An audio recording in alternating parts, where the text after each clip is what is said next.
10월 18일 주일 예레미야 49장 7절부터 22절까지의 말씀입니다.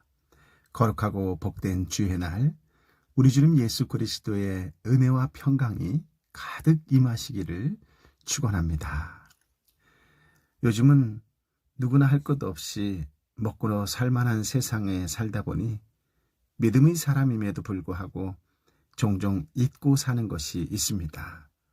그것은 인간사의 흥망성쇠를 결정하시는 분이 하나님이시다라는 사실이지요. 성도는 하나님이 싫어하시는 일을 하는 것은 멸망의 지름길이라고 알고 있습니다.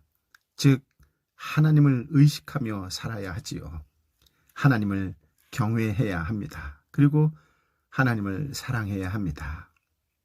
어떻게 하면 하나님을 기쁘시게 할까 하는 그 마음을 품고 살아가는 복된 인생이 되시기를 먼저 예수님의 이름으로 축복합니다. 오늘은 에돔에 임하는 심판 메시지에 관한 예언인데요. 에돔에 대한 심판은 이사야, 에스겔, 요엘, 아모스, 오바댜 등 많은 선지자에 의해 심판이 예언되었다는 특징이 있습니다. 에돔은 야곱의 쌍둥이 형 에서를 조상으로 한 산악 민족이었습니다. 에돔은 모압과 암몬보다 더 가까운 이스라엘의 친척이지요. 에돔은 불다라는 뜻을 가지며 이삭이 낳은 쌍둥이 가운데 형 에서가 동생 야곱에게 장자권을 팥죽과 바꾼 사건으로 인해 주어진 이름입니다. 그러므로 에돔은 에서의 후손들을 지칭하지요.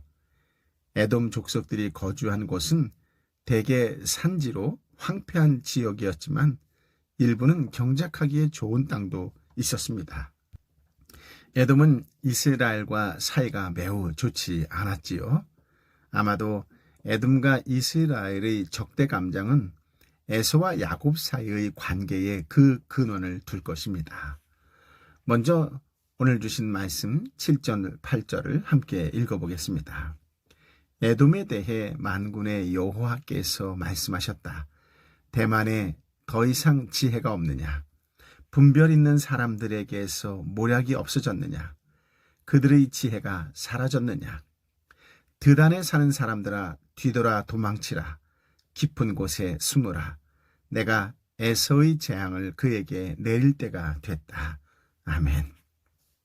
대만은 에서의 첫 손자의 이름을 따서 붙인 에돔의 대표적인 지역입니다. 또한 대만은 고난당하는 욥을 위로하기 위하여 방문하였던 친구 중에 하나였던 엘리바스의 고향으로 지혜자의 성읍으로 유명한 곳입니다. 대만 사람들의 지혜가 뛰어나서 흔히 에돔을 대만이라는 대명사로 불렀습니다. 대만 사람 엘리바스는 하나님께 고난당하는 욥의 정황을 인간적인 지혜로 공박했던 자이지요. 그만큼 에돔 사람들은 고대로부터 지혜로운 사람들이라고 소문이 나 있었던 것으로 추정됩니다. 에돔과 대만이 가지고 있는 지혜조차 그들에게 임할 하나님의 심판을 결코 막지 못할 것임을 강조하지요. 세상의 지혜자들이 하나님 앞에서는 무용지물이라는 것입니다. 아무리 인간적인 소양이 풍성한 민족이나 계일이라 할지라도 하나님의 주권을 인정치 못하는 인본주의적 철학관을 가지고 있다면 가장 어리석은 자로 취급받고 끝내 삶의 패배자가 될 수밖에 없음을 유념하여야 합니다. 하나님께서는 드단의 사람들에게 뒤도보지 말고 도망가라고 말씀하십니다. 깊은 곳에 숨으라 라고 요구하는데 이는 에돔 지역에 많은 동굴들이 있었음을 반영한 말씀이라고 할 수 있겠지요. 즉, 에돔의 심판이 임할 때 사람들이 생명을 보존하는 유일한 방법은 깊은 동굴로 들어가 숨는 것밖에 없음을 말씀하고 있는 것입니다. 즉, 지금 드단 거민들에게, 드단 사람들에게 구원의 기회를 주시고 있는 것입니다. 그들의 구원은 이제 전적으로 그들 자신에게 달렸습니다. 그들이 하나님의 권고를 듣고 깊은 데로 도망한다면 그들은 구원을 받을 것이나 안일하게 생각하고 하나님의 말씀을 받아들이지 않는다면, 하나님의 말씀에 순종하지 않는다면 그들은 다 멸망할 것입니다. 그런데 중요한 사실은 이러한 상황이 오늘날 우리에게도 동일하게 주어졌다는 사실입니다. 하나님께서는 타락하여 죄가 만연한 이 세상을 심판하여 멸하실 것이라고 선포하셨습니다. 그러므로 하나님께서 정하신 때에 우리가 사는 이 세상이 멸망하는 것은 틀림없는 사실입니다. 그런데 하나님께서는 세상에 대한 심판을 선포하시면서 동시에 그 가운데 있는 인생들을 향하여 도망할 것을 권고하셨습니다. 곧 하나님의 심판이 미치지 않을 깊은 곳으로 들어가 숨으라고 말씀하셨지요. 그렇다면 이 세상에 하나님의 심판이 미치지 않을 깊은 곳은 어디일까요? 그렇습니다. 그것은 바로 예수 그리스도 안입니다. 예수 그리스도에게로 도망쳐 그 안에 숨을 때 하나님의 심판을 피할 수 있습니다. 예수 그리스도 안에 거하는 자에게는 심판이 미칠 수 없기 때문이지요. 예수 그리스도께서는 당신의 몸으로 죄인들을 향한 하나님의 진노를 막아내셨으며 죄인들을 위한 죄값을 다 치르셨습니다. 그러므로 예수 그리스도 안에 있는 자는 모든 하나님의 심판으로부터 안전하지요. 예수 그리스도 안에서 은혜와 평강을 누리시기를 예수님의 이름으로 축복합니다. 하나님은 이제 에돔에 임할 에서의 재난에 대해서도 말씀하시는데요. 9절 10절에 잘 설명되어 있습니다. 함께 읽어볼까요? 포도 따는 사람들이 와서 포도를 거둘 때도 그들이 약간의 포도를 남겨두지 않겠느냐? 도둑들이 밤에 오면 그들이 원하는 만큼만 훔치지 않겠느냐? 그러나 내가 에서를 벌거벗기고 그의 숨은 곳을 드러낼 것이니 그가 자신을 숨길 수 없을 것이다. 그의 자손들과 형제들과 이웃들이 멸망할 것이니 그가 더 이상 존재하지 않을 것이다. 아멘. 예레미야는 9절의 포도 농부와 도둑들의 일반적 행동과 10절의 여호와 하나님의 철저한 심판을 대조시키고 있습니다.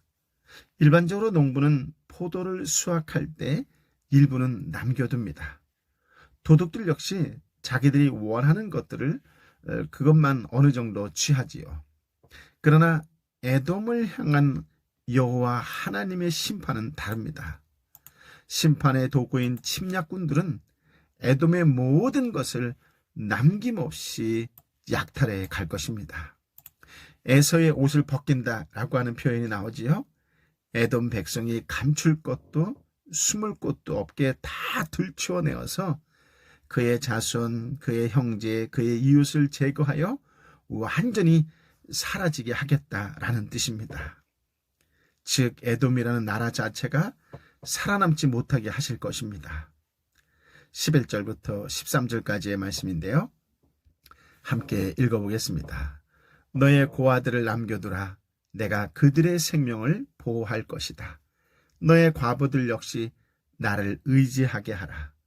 여호와께서 이렇게 말씀하셨다. 보라, 그 잔을 마시지 않아도 될 사람들도 반드시 마셔야 했다면 하물며 너가 처벌받지 않겠느냐.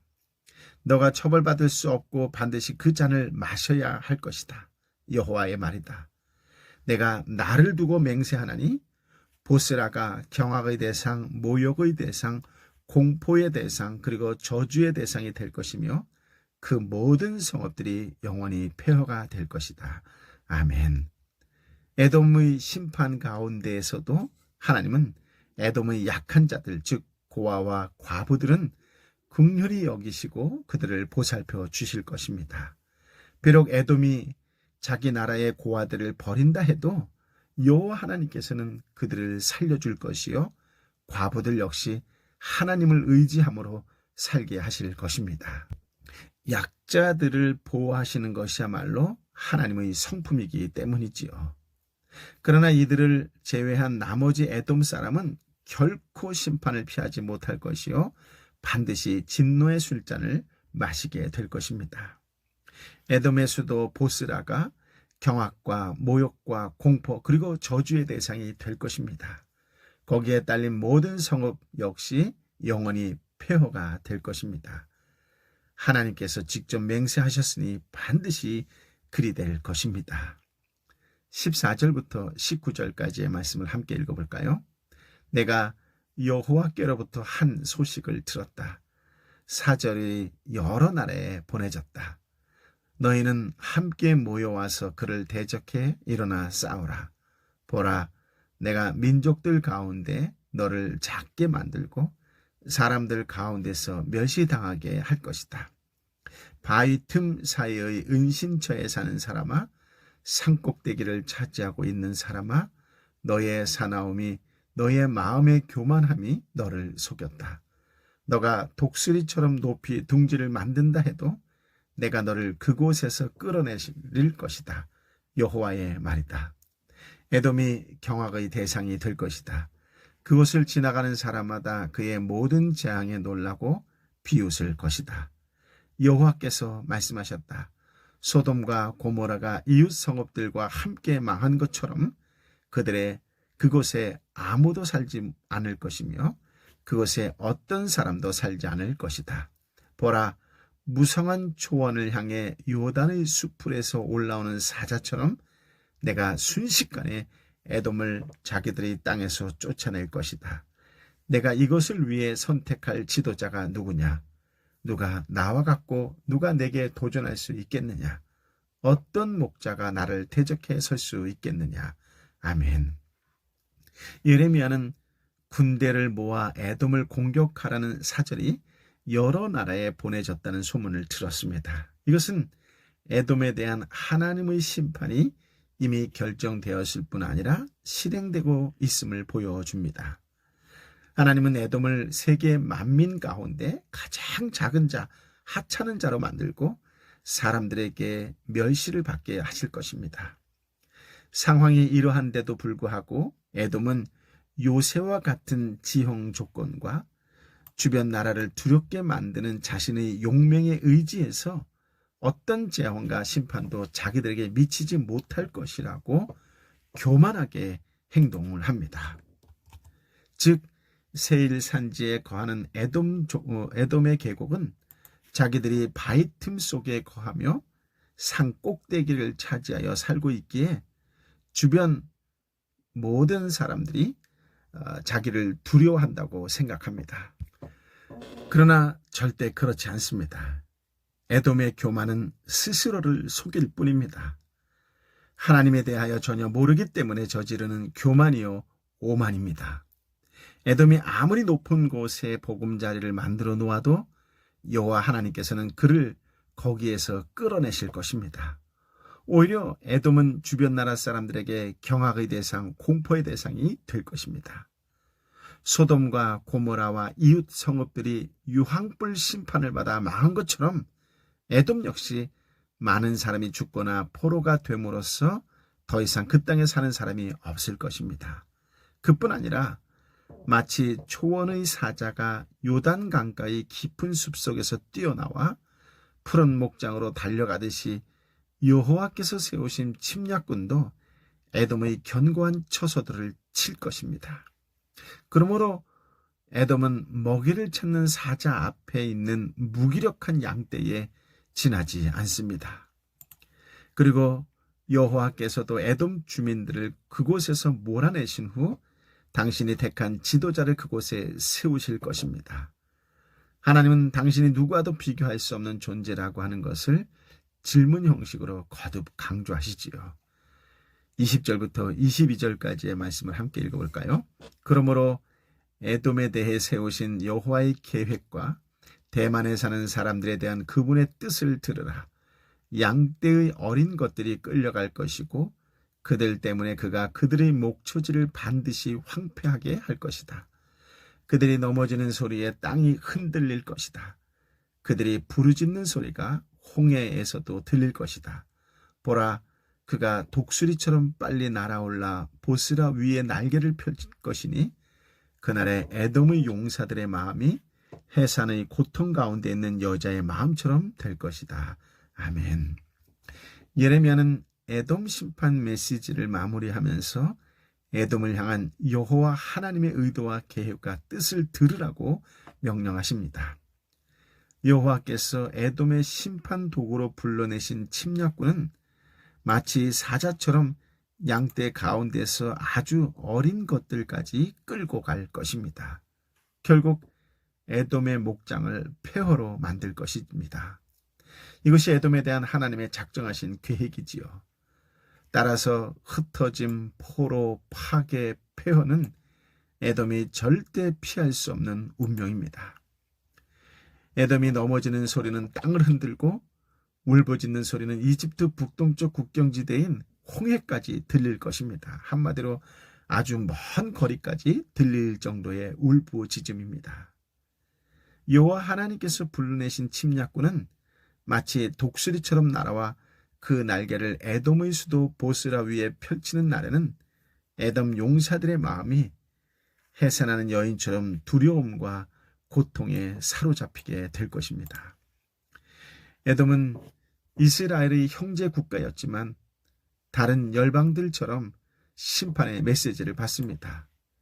죄에 대한 심판은 예외가 없는 것이지요. 그러나 무엇보다 안타까운 것은 오늘 본문 어디에도 회복의 메시지가 없다는 것입니다. 다른 열방은 마지막에 희망의 메시지, 회복의 메시지가 약속되어 있었는데 어찌된 영문인지 형제 국가인 에돔에게는 그 어떤 소망도 희망도 회복의 메시지가 없다는 사실입니다. 왜 하나님은 이토록 진노하신 것일까요? 다시 한번 주신 말씀을 묵상하는 가운데 더 큰 깨달음과 은혜가 임하시길 축복합니다. 끝으로 이방 나라들의 심판 메시지를 묵상하면서 한 가지 공통된 질문을 하게 되었습니다. 나는 무엇을 의지하며 살아가고 있느냐 하는 질문입니다.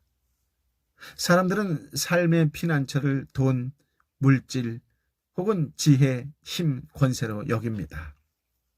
여러분은 어떻습니까?